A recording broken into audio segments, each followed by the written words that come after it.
Down Comes the Night by Allison Saft is pitched as a young adult Gothic romantic fantasy. It has Gothic elements as the story is based around an ancient mansion that has horrible secrets. The setting boasts chilling and dark, yet beautiful, scenery. The tone is one of fear, secret, and macabre terror. However, I would not call this pure Gothic fiction. This book surely has a place in the fantasy genre. However, we don't know a lot about the world past Vesria, Cernos, and Danu, the three countries focused in story. We do become more acquainted with every country very well. Danu and Vesria have been at battle for quite a long time regardless of what their new peace negotiation would make you think. In the meantime, Cernos stayed unbiased and invested their energy being innovative and progressing medically. However, the one thing Cernos couldn't achieve, obtaining magic like that of their neighboring countries. Presently, with Danubian soldiers out of nowhere vanishing, Ren should find who is truly behind the kidnappings before another war begins. Sadly, her wild utilization of magic has cost Ren her position in the guard.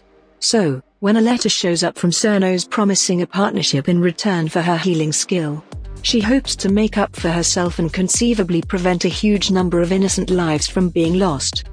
By and large, the plot, secret, stakes, and ticking clock were all set up so well that the remainder of the story just appeared to fall into place.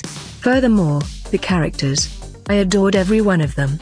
Particularly Ren Sutherland.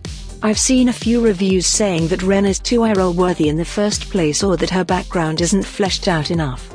However, I think her past and her present, and her intentions, were all completely explored and gave me an incredible feeling of her character.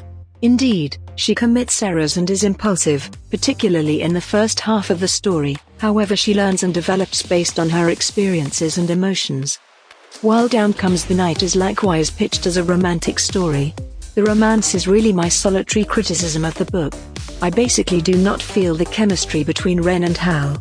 Perhaps the reason behind it is that the other characters are simply excessively solid.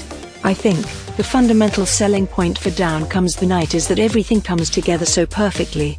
From both the reader and author's point of view, this book is a masterclass on character arc, stakes, and having each and every detail comes together to make a wonderful story. Thanks for listening this book review podcast. If you like this review, don't forget to follow, so that you do not miss any of our future podcast. Also show us your love by sharing it with your friends and family.